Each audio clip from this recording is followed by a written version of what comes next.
Naše redakce stavebních a investorských novin navštívila výstavu dřevostavby 2012. Vedle mě stojí pan inženýr Vratislav Bláha, předseda představenstva a ředitel společnosti. Dobrý den. Dobrý den. Pane řediteli, kdy vaše společnost vstoupila na český stavební trh? Takže naše společnost je na českém trhu už od roku 1989, čili 22 nebo 23 let, ale až do roku 2007 jsme vyráběli domy pouze na vývoz, zejména do Rakouska, a domy ELK se objevily na českém trhu až v roce 2007. Kde vaše společnost sídlí a kde máte výrobní závody? My jsme součástí koncernu ELK, což je největší výrobce dřevostaveb v Evropě. Ročně se ve výrobních závodech ELKu vyrobí asi 1500 až 2000 domů. A koncern ELK má celkem 4 výrobní závody. 2 z toho jsou v Rakousku, kde je taky centrála, jeden je v Německu a jeden, a já bych řekl, že jeden z nejlepších, je v České republice, a sice v Plané nad Lužnicí. Na jaké klienty se vaše společnost zaměřuje? Tak hlavní zákazník a skupina zákazníků jsou zákazníci, kteří si chtějí pořídit svůj rodinný dům pro život, čili jsou to rodiny.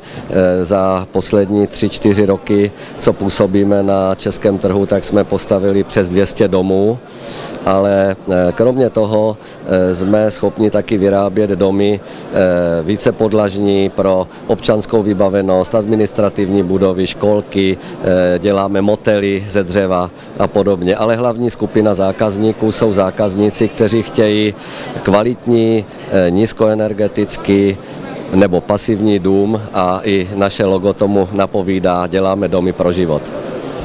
S jakou novinkou zde vystupujete na této výstavě dřevostavby 2012? To je zajímavá otázka. Po analýze českého trhu jsme přišli s tím, že vyplníme naši nabídku nebo sortiment o skupinu domů, které budou jednak jednodušších dispozic, ale hlavně taky cenově dostupnější. Takže jsme představili na veletrhu novou řadu akčních domů Praktik. Jsou to domy, které už od vývoje, jednoduchosti dispozice, jednoduchosti montáže jsou cenově dostupné. Začínají cenově někde na hranici 1 300 000 – 1 400 000 včetně DPH a dopravy.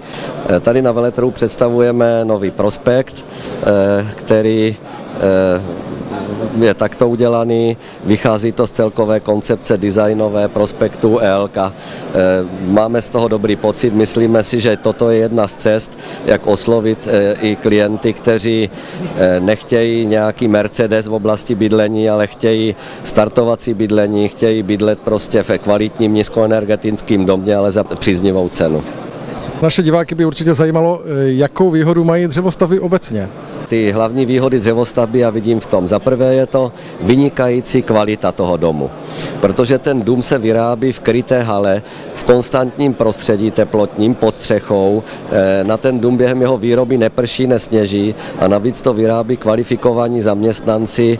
Tam jsou kvalifikovaní tesaři, truhláři, elektrikáři, instalatéři. Na druhém místě jsou to tepelně izolační vlastnosti, protože obodová stěna dřevěného domu při dneska naší standardní tloušťce 34 cm je tak dobře izolovaná, že u zdiva by to muselo být 80 cm, takže tím pádem ta stěna je užší a i zákazník šetří na vnitřním prostoru, čili má více, u stejně obestavěného prostoru má více vnitřního prostoru k dispozici. Další výhodou je rychlost výstavby.